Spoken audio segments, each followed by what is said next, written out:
Let me ask you something real. Why is it that so many people start with fire but never finish with victory? They want the life, the success, the freedom, but they are chasing everything except the one thing that will actually get them there. Themselves.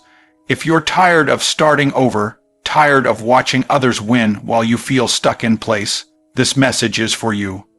Because the truth is, in 2025 and beyond, the world will keep changing. But the greatest shift you can make is to turn all your energy inward.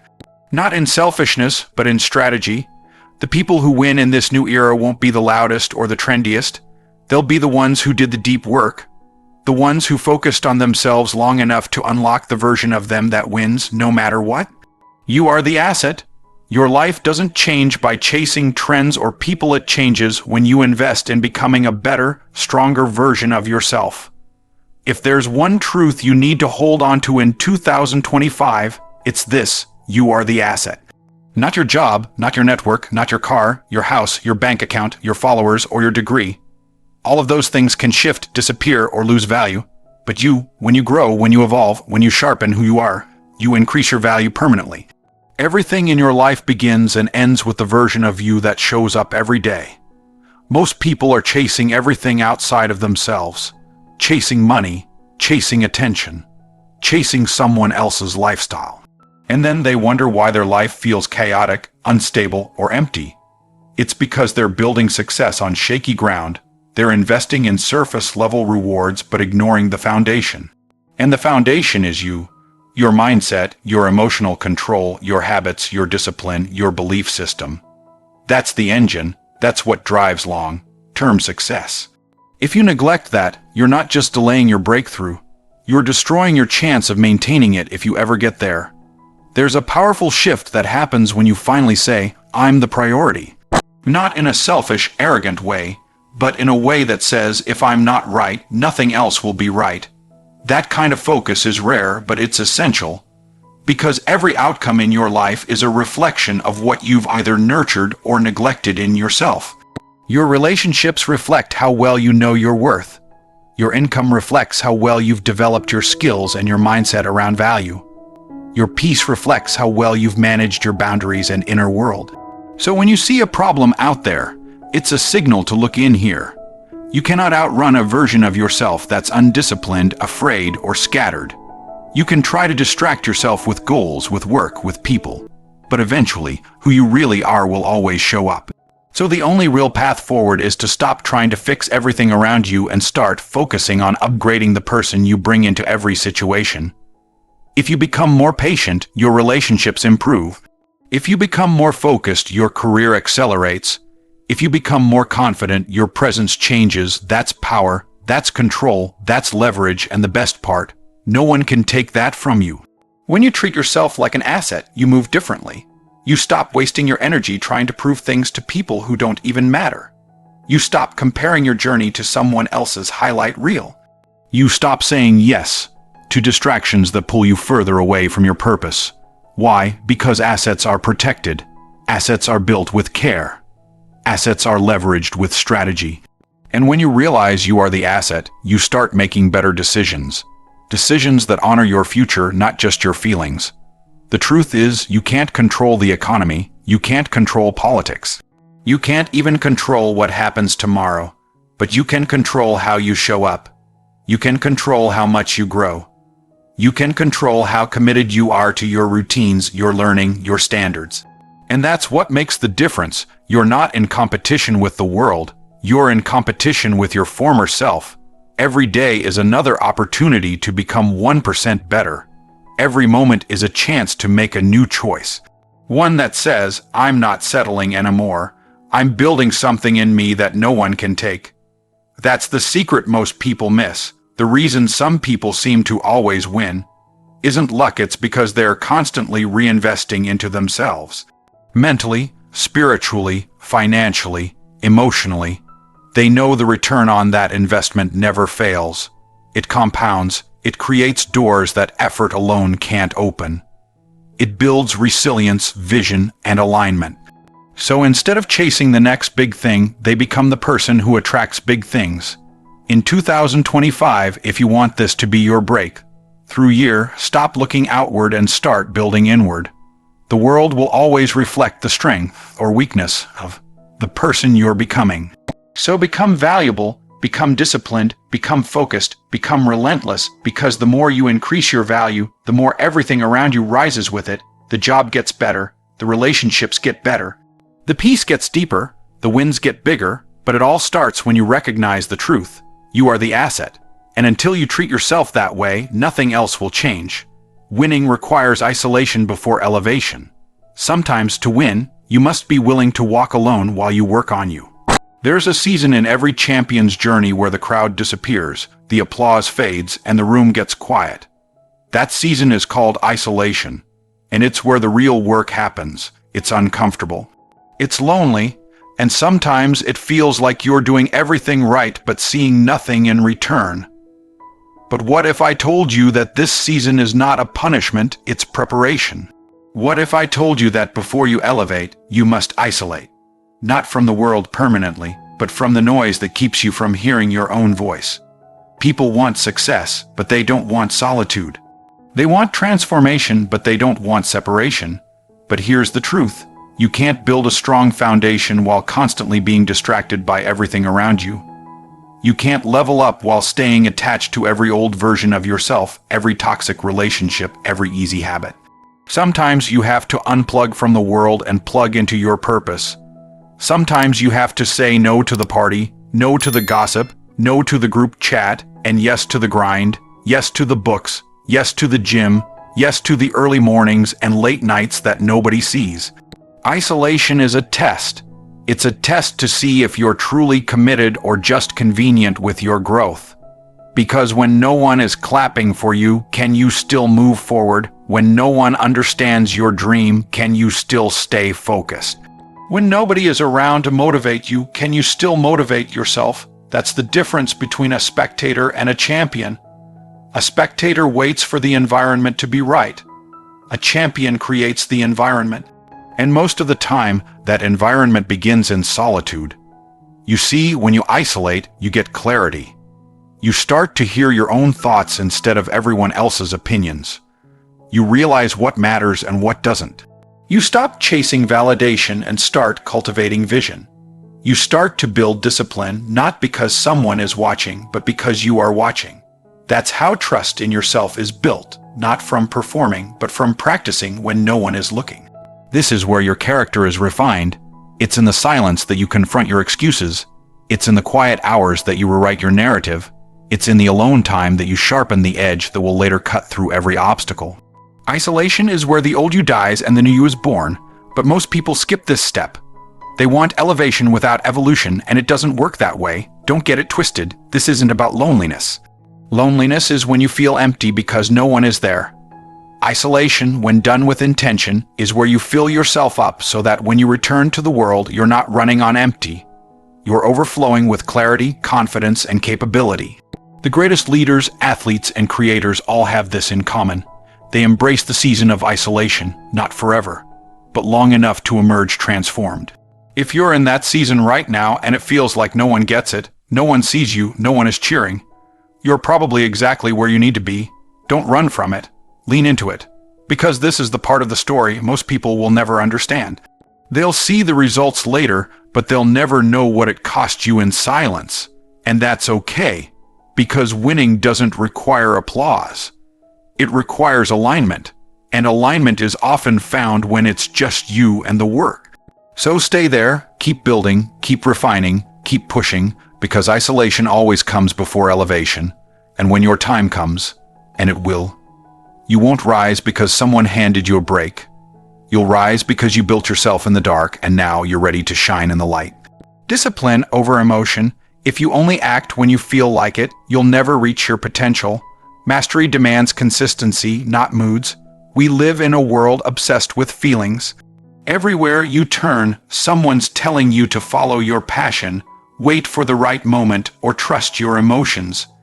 And while feelings have their place, they are terrible decision makers. Because the truth is, if you only move when you feel motivated, you'll spend most of your life standing still. Growth doesn't happen in spurts of inspiration. It happens through discipline, through doing what needs to be done, especially when you don't feel like doing it. Here's the brutal truth. Your future doesn't care about your mood. Your goals don't shrink just because you're tired. Your dream doesn't pause just because you're overwhelmed. Life doesn't wait for you to be ready. It keeps moving, and if you don't move with it, it will leave you behind. That's why discipline matters more than how you feel. Discipline is what gets you up when your body says stay in bed. It's what makes you show up when your mind is full of doubt. It's what carries you when motivation disappears. Most people live their lives on an emotional roller coaster. They're consistent for a week, maybe even a month, then they crash because life gets hard. Something throws them off, and suddenly all their progress vanishes. Why? Because they were relying on motivation. But motivation is like a spark. It can start the fire, but it can't keep it burning. Discipline is the fuel that keeps the fire alive, even when the wind is strong, even when it rains.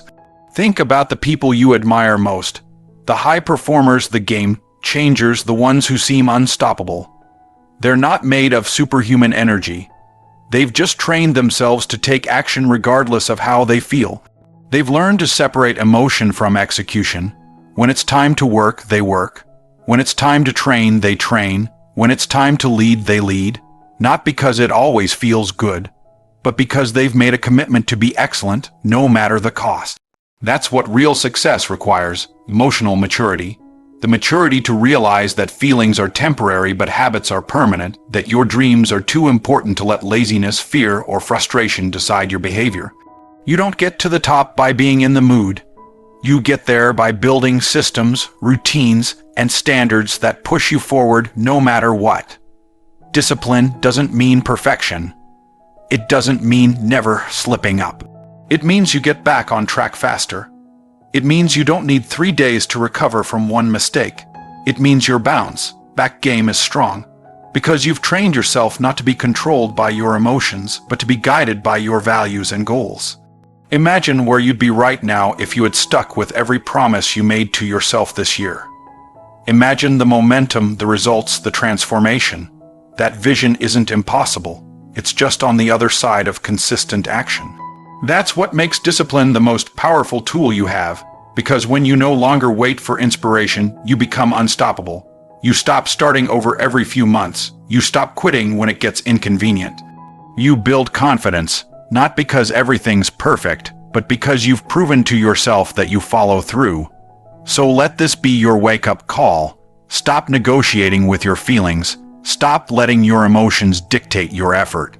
You don't rise to the level of your motivation. You fall to the level of your discipline, and that's actually good news, because discipline is in your control. You don't have to feel great to start. You just have to start. And do it again tomorrow and the day after that, and again when no one's watching. Because mastery doesn't belong to the most emotional. It belongs to the most consistent, and consistency isn't a feeling. It's a decision you make daily. Choose discipline and everything else will follow.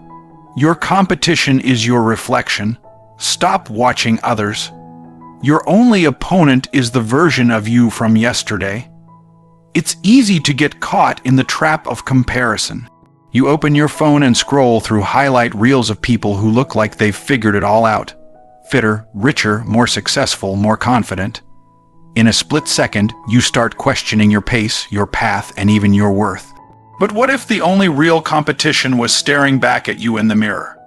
What if the only person you truly needed to outwork, outgrow, and outperform was the version of you from yesterday?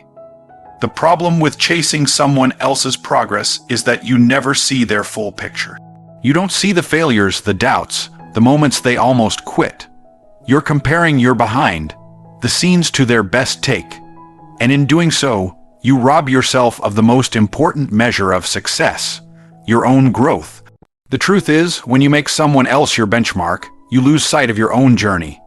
You stop building you and start chasing someone else's blueprint. That's not competition, that's distraction. The real competition happens in silence. It happens when you're exhausted and you still choose to show up. It happens when you say no to excuses and yes to growth. It happens when no one is watching and you still push harder, still aim higher, still give your best. That's how you beat yesterday's version of you, not by talking about it, not by comparing likes or attention, but by being just a little better today than you were yesterday. Beating your reflection means holding yourself accountable. It means asking the hard questions. Did I give my best effort today? Did I waste time or use it wisely? Did I respond with fear or with courage? You don't need to be perfect. You just need to be honest. And that honesty creates momentum.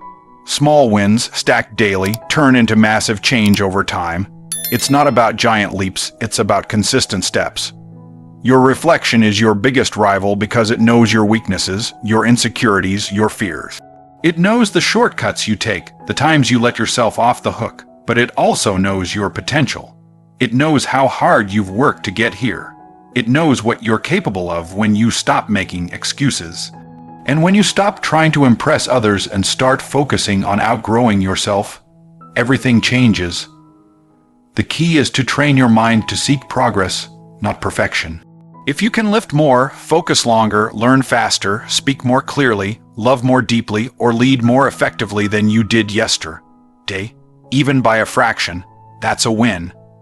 And when you stack enough of those wins, day after day, week after week, you become unstoppable. Because while others are distracted by comparison, you're getting sharper, stronger, more grounded. This mindset shift isn't just about self-improvement, it's about freedom. When you realize that your only competition is the person in the mirror, you stop trying to please the world. You stop waiting for approval. You stop needing validation. You begin to live on your terms, guided by your standards, committed to your mission. So the next time you feel behind, unworthy, or tempted to compare, do this instead. Take a breath, look in the mirror, and ask one question. Am I better than I was yesterday? If the answer is yes, keep going. If the answer is no, make a change, but never, ever measure your worth against someone else's journey. Their path is theirs, yours is yours. Stay in your lane, run your race, and make sure the person you are tomorrow leaves the person you are today in the dust. That's the only competition that matters, and it's the only one you can truly win. Sacrifice is temporary, legacy is forever. The pain you endure now is the price for the future you want. Pay it. Every dream you've ever had comes with a price tag. Not in dollars, but in sacrifice. It costs time, effort, energy, comfort, and sometimes relationships. That's why so few people reach their highest potential. They're not willing to pay the price up front. They want the reward, but not the grind. They want the finish line, but not the training. But here's the truth, the pain of discipline weighs ounces, while the pain of regret weighs tons. If you want to build something that lasts, if you want a life that means something, you have to understand that sacrifice is not the enemy. It's the entrance fee to greatness. Too many people view sacrifice as suffering. They see it as a loss, but sacrifice isn't about losing, it's about investing. Every hour you give up now is a seed planted for a future harvest. Every night you stay in to build rather than party or scroll endlessly is a brick laid in the foundation of your legacy. Nothing meaningful in this world is built without sacrifice. You don't get to keep everything and still grow. You have to make room. And that means letting go of the things that don't align with your mission. You have to train your mind to focus on what's ahead, not what you're leaving behind. You're not missing out on life by working harder. You're choosing a different kind of life, one with purpose, one with vision, one with results. And while others may enjoy comfort today, you're creating freedom for tomorrow. Comfort is a liar.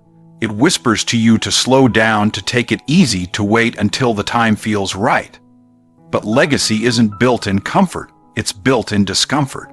In sweat, in lonely hours, in the silence where you keep going even when nobody claps. People talk about wanting to be remembered. They want to make an impact, but what they don't talk about is the price that impact demands. If you want to leave something behind, a business, a movement, a mindset, a name that means something, then you have to be willing to outlast the temporary pain. That pain is not punishment, it's the process. It's sharpening you. It's testing whether you're serious about your mission or just flirting with it. Because when you truly commit, you stop seeing sacrifice as something you're giving up and start seeing it as something you're building toward. And here's the good news, sacrifice is temporary. The long nights, the early mornings, the rejections, the doubts. They don't last forever, but the results do, the self-race. respect you build from pushing through does. The trust you gain in yourself from doing the hard things does. That's the difference between people who win and people who almost win. The winners are willing to be uncomfortable now so they can be unshakable later. They're willing to sweat in silence so they can shine in public. They delay gratification, not because they don't want ease or pleasure, but because they want something greater than ease. They want legacy. You don't have to sacrifice forever, but you do have to sacrifice until you've built what you said you would, until you've become who you promised yourself you'd be, until your results speak so loudly that no one can ignore your name. And when that day comes, when the hard choices you made start to bear fruit, you'll realize that every drop of sweat was worth it. That the discomfort didn't break you, it made you, so don't fear sacrifice. Embrace it, run toward it, let it refine you, because the world doesn't remember the ones who played it safe. It remembers the ones who gave more, did more, stayed later, and never gave in to the urge to quit. And when you live like that, when you pay the price up front, you don't just win temporarily. You build something that outlives you. The world adjusts to the focused. When you move with clarity and intention, people, opportunities, and even obstacles begin to shift in your favor. Most people drift through life hoping to bump into success. They wait for motivation, for the perfect timing, for someone to notice their potential and hand them an opportunity. But that's not how life works. Life doesn't reward the distracted. It doesn't chase the uncertain. It aligns itself with the focused. When you move with clarity, when your vision becomes sharp and your actions deliberate, the world starts to take you seriously. The chaos quiets, the distractions fade, and what once felt out of reach starts leaning in your direction. Focus is not just about tunnel vision, it's about intention. It's about waking up every day knowing what you're building, why it matters, and what today requires of you. It's about not letting emotions, setbacks, or outside opinions hijack your purpose. Because when you are clear, the world around you starts to organize itself in response. People notice your certainty and want to be part of it. Opportunities that once seemed invisible begin to appear because your energy now matches your ambition. You stop chasing and you start attracting. But focus doesn't come easy in a world built to steal your attention. Notifications, distractions, opinions, noise. They all compete for your time, and every time you surrender your attention to something meaningless, you delay your mission. Focus requires discipline. It's about saying no to the unnecessary so you can say yes to the essential. It's not about doing more, it's about doing what matters over and over again until your actions produce momentum. Because momentum doesn't come from scattered effort. It comes from repeated, intentional moves in one direction. And the beauty of clarity is that it simplifies everything. You stop overthinking, you stop doubting, you stop starting over. Instead, you make decisions faster, you recover from failure quicker, you build with confidence. People around you might not understand at first. They might question why you're not chasing trends or following the crowd. But eventually, they'll see the results of your discipline. And the same people who doubted your commitment will come to respect your consistency. Obstacles don't disappear when you're focused, but they become smaller. They lose their power because you no longer see them as reasons to stop. You see them as part of the path. You stop wasting time reacting emotionally and start solving problems logically. Clarity gives you resilience. Focus sharpens your will. And together, they give you the edge most people lack. The truth is, the world doesn't adjust to wishful thinking. It doesn't respond to vague intentions. It responds to the person who shows up with vision, who moves with precision, who isn't easily swayed or easily distracted. And if that person is you, the world will shift. The right people will notice. The right doors will open. The right circumstances will unfold. Not by accident, but by alignment, because the world mirrors your level of focus. You're not here to blend in. You're here to create impact. And impact doesn't come from doing everything. It comes from doing the right things with relentless commitment. So decide what you want, get clear about why it matters, cut the noise, and move like your future depends on it, because it does. If you keep showing up with purpose, if you keep refining your craft, if you keep focusing on your lane, the world won't be able to ignore you.